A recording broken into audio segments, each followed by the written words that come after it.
हजरत अनस बिन मालिक रदी अल्लाह ताला अन्हु ये बड़े खुश नसीब खुशबख्त इंसान है। कहते मेरी अम्मा खुद मुझे हुजूर की बारगाह में छोड़ गई थी कि या रसूलल्लाह ये आपकी खिदमत करेगा।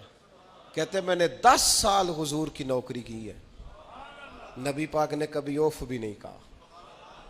बल्कि बुखारी मुस्लिम में एक अनोखी बात मौजूद है। फरमाते हैं मुझे एक दिन हुजूर ने फरमाया जा ये काम करके आ। कहते मेरे दिल में यही था कि फौरन जाऊंगा, इसी तरह लफ्ज मौजूद है, मेरे दिल में था जाऊंगा करके आऊंगा। हुजूर ने फरमाया करके आ, दिल में पक्का इरादा था जाऊंगा, लेकिन अपनी जुबान से मैंने कहा हुजूर मैंने कोई नहीं जाना। ये क्यों बात की? ये जरा लाड के साथ की, ये जरा नाज के साथ की, ये जरा ना मोहब्बत के साथ की, ये जरा हुजूर जो प्यार करते थे ना उस प्यार को सामने। हुजूर मैंने नहीं जाना,